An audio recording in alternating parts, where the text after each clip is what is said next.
तो हम पढ़ने जा रहे हैं UGC net JRF Hindi 2025 exam के लिए इकाई 7 हिंदी कहानी। हिंदी कहानी में हम पढ़ेंगे कानों में कंगना।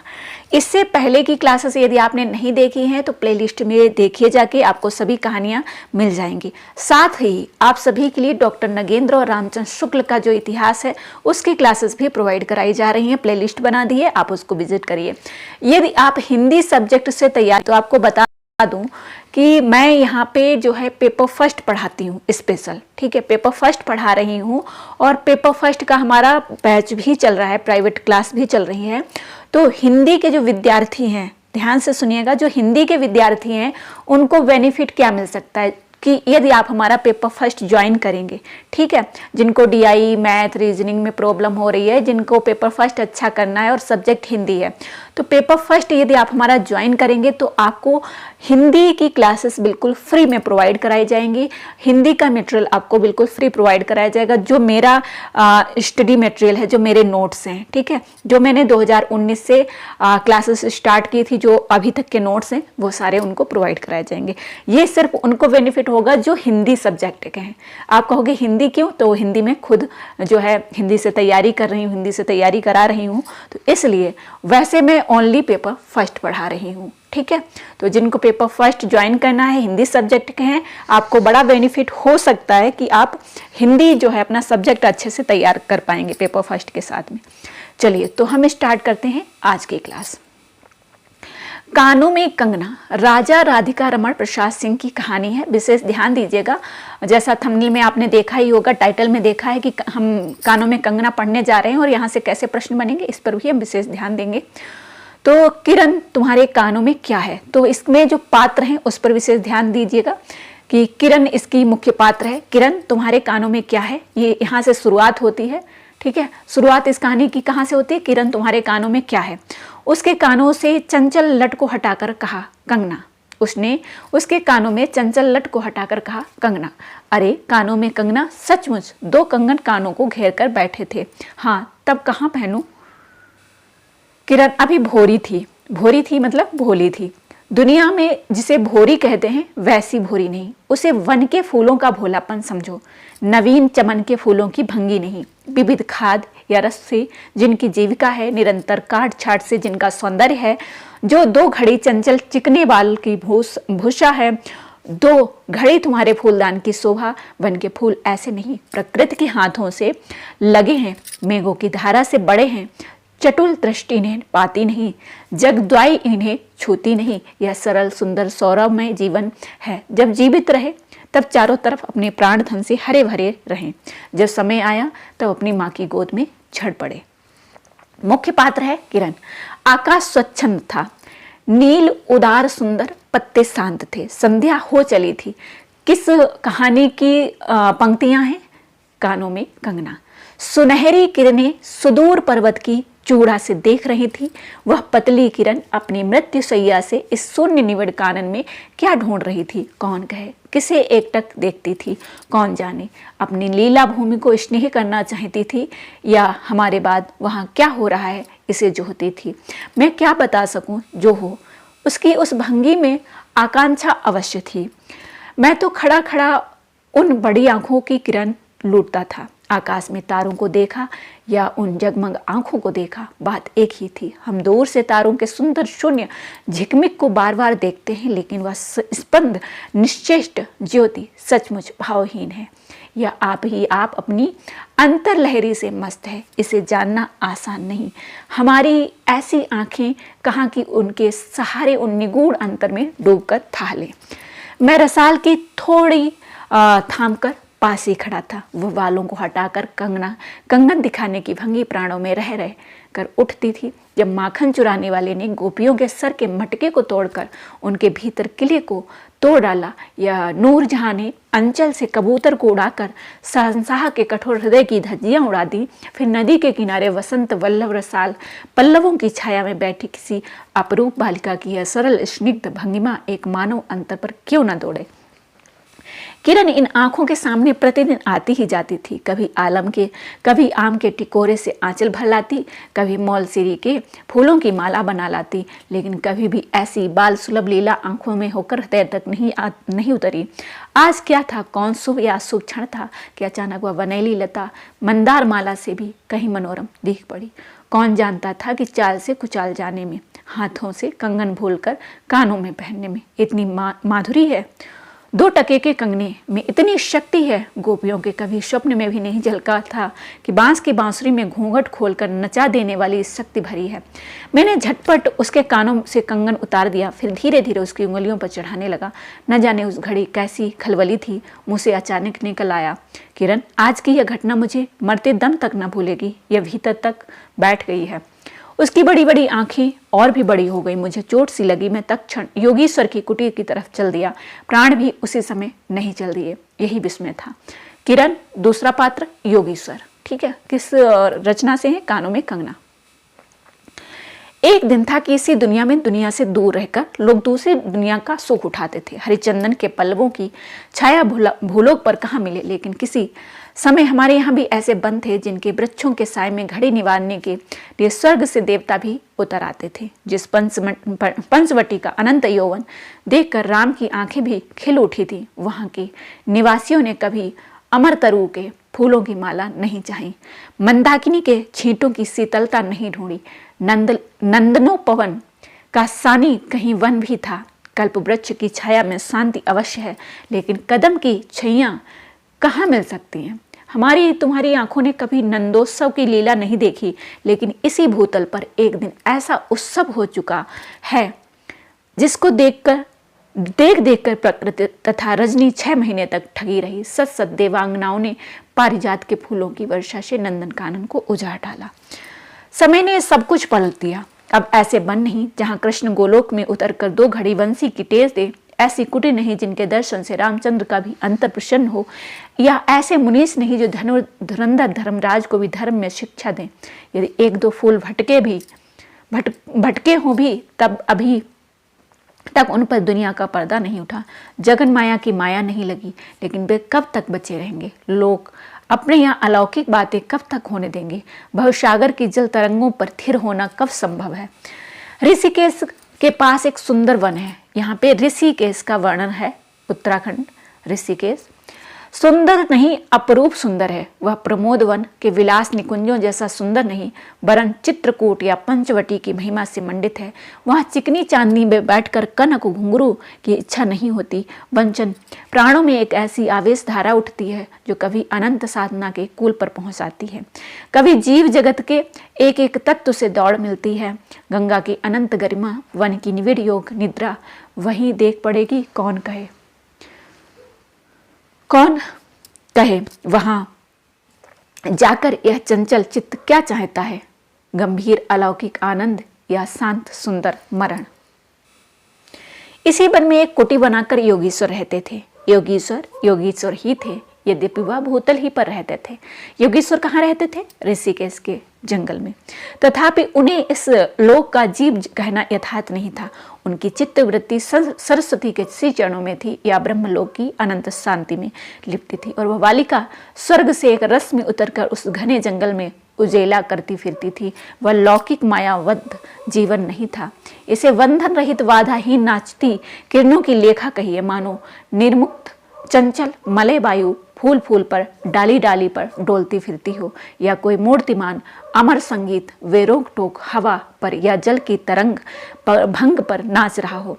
मैं ही वहाँ इस लोक का प्रतिनिधि था। मैं ही उन्हें उनकी अलौकिक स्थिति से इस जटिल मर्त राज्य में खींच लाता था। कुछ साल से मैं योगीश्वर के यहाँ आता जाता था। पिता की आज्ञा थी कि उनके यहाँ जाकर अपने धर्म के सब ग्रंथ पढ़ डालो। योगीश्वर और बाबा लड़कपन के साथी थे, इसलिए उनकी मुझ पर इतनी दया थी। किरण उनकी लड़की थी। उस कुटीर में एक वही दीपक थी जिस दिन की घटना में लिख आया हूँ। उसी दिन सवेरे मेरे अध्ययन की पूर्णाहुति और बाबा के कहने पर एक जोड़ा पीताम्बर, 5 स्वर्ण मुद्राएं तथा किरण के 2 कनक कंगन आचार्य के निकट ले गया था। योगीश्वर ने सब लौटा दिए, केवल कंगन को किरण उठा ले गई थी। ये यहाँ पे ध्यान रखिएगा क्या क्या जो है लेखक लेके गया था योगीश्वर के पास। एक जोड़ा पीताम्बर, प्रश्न यहाँ से बनते हैं साथियों, एक जोड़ा पीताम्बर, क्या क्या आप लोग नोट कर सकते हो, 5 स्वर्ण मुद्राएं और 2 कंगन लेके गए थे। वह क्या समझकर चुप रह गए, समय का अद्भुत चक्र है। जिस दिन मैंने धर्म ग्रंथ से मुंह मोड़ा उसी दिन कामदेव ने वहां जाकर उनकी किताब का पहला सफा उल्टा। दूसरे दिन मैं योगीश्वर से मिलने गया। वह किरण को पास बिठाकर न जाने क्या पढ़ा रहे थे। उनकी आंखें गंभीर थी। मुझको देखती वह उठ पड़े और मेरे कंधों पर हाथ रखकर गदगद स्वर से बोले, नरेंद्र। तीसरा पात्र नरेंद्र है, योगीश्वर, किरण, नरेंद्र। अब मैं चला, किरण तुम्हारे हवाले है। यह कहकर किसी की सुकोमल उंगलियों में मेरे हाथों में रख दी। लोचनों के कानों पर 2 बूंदें निकलकर झांक पड़ी। मैं सहम उठा। क्या उन पर सब बातें विदित थी? क्या उनकी तीव्र दृष्टि मेरी अंतर लहरी तक डूब चुकी थी? वह ठहरे नहीं, चल दिए। मैं कांपता रह गया, किरण देखती रह गई। सन्नाटा छा गया, वन वायु ही चुप हो चली। हम दोनों भी चुप चल पड़े। किरण मेरे कंधे पर थी।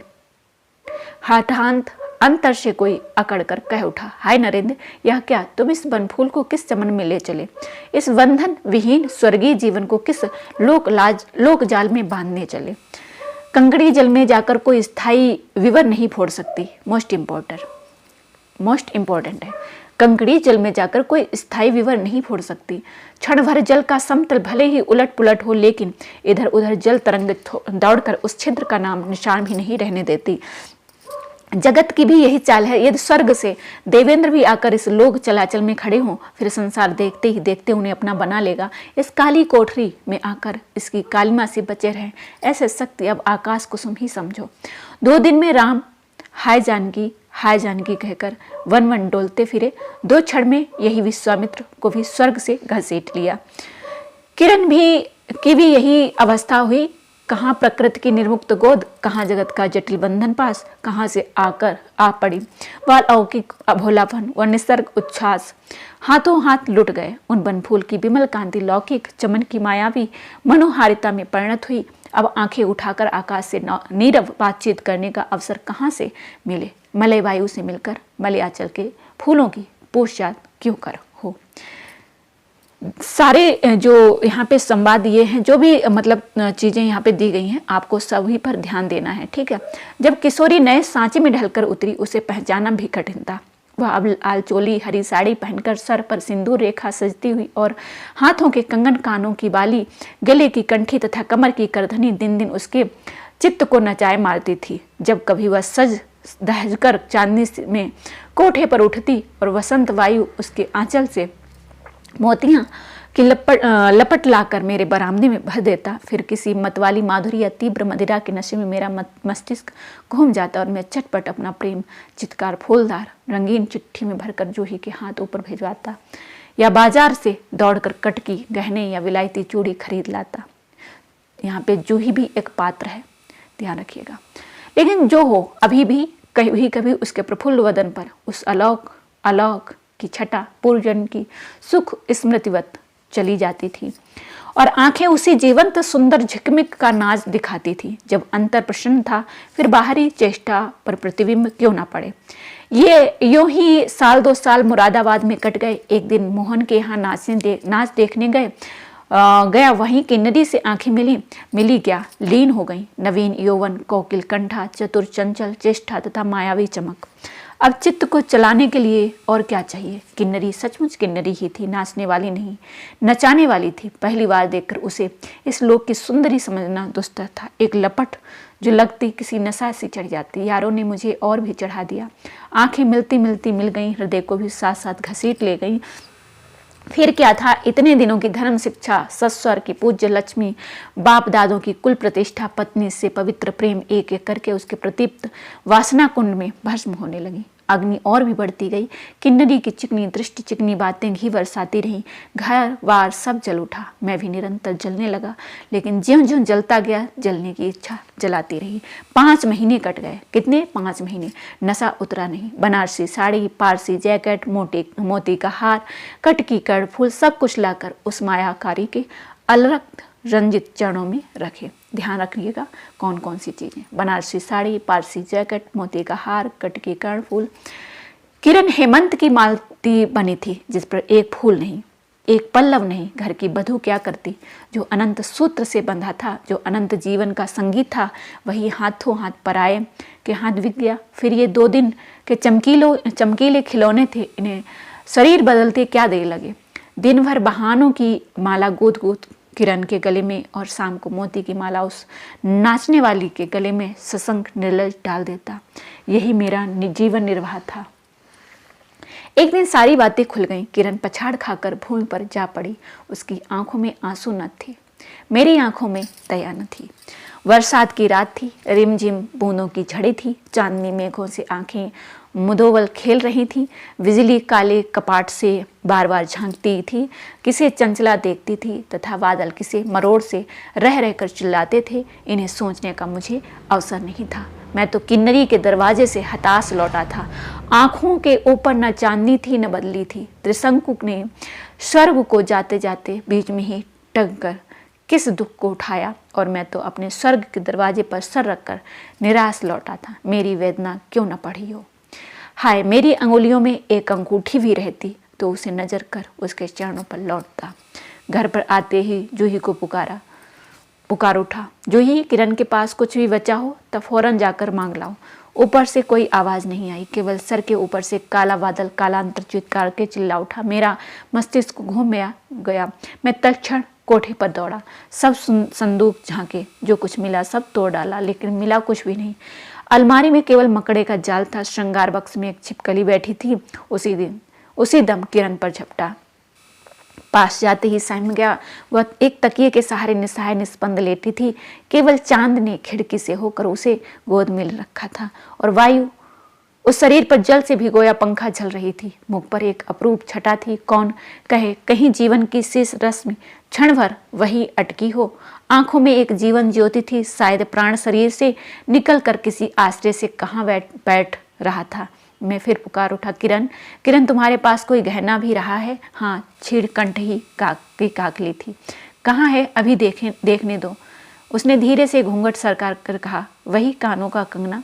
सर तकिए से ढल पड़ा, आंखें भी छिप गईं। वह जीवंत रेखा कहाँ चली गई? क्या इतने ही के लिए अब तक ठहरी थी? आंखें मुख पर जा पड़ी। वहीं कंगन थे, वैसे ही कानों को घेर कर बैठे थे। मेरी स्मृति तड़ित वेग से नाच उठी। दुष्यंत ने अंगूठी पहचान ली। भूली शकुंतला उस पल याद आ गई, लेकिन दुष्यंत सौभाग्यशाली थे, चक्रवर्ती राजा थे। अपनी प्राण प्रिया को आकाश पाताल छान कर ढूंढ निकाला। मेरी किरण तो इस भूतल पर न थी कि किसी तरह प्राण देकर भी पाता परलोक से ढूंढ निकालूं। ऐसी शक्ति इस दीनहीन मानव में कहाँ?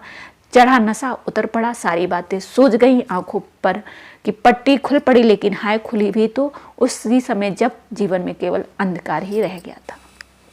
तो ये थी हमारी कानों में कंगना। बहुत ही सुंदर कहानी है। प्रश्न यहाँ से किसी भी प्रकार से बन सकते हैं। आप चाहें तो इसको 1-2 बार सुन लीजिएगा, और पढ़ना है तो PDF टेलीग्राम चैनल पर मिल जाएगा, आप वहाँ ज्वाइन करके पढ़ सकते हैं। ठीक है, चलिए इस वीडियो को यहीं पर एंड करते हैं। नेक्स्ट क्लास हमारी पेपर फर्स्ट से रिलेटेड रहेगी। जिन भी साथियों को DI और रीजनिंग और मैथ में प्रॉब्लम हो रही है, एक बार कमेंट बॉक्स में ज़रूर बताइएगा। और हाँ, क्लास कैसी लगी ये भी आप मुझे कमेंट बॉक्स में ज़रूर बताइएगा। आप सभी का बहुत बहुत धन्यवाद। मिलते हैं नेक्स्ट वीडियो।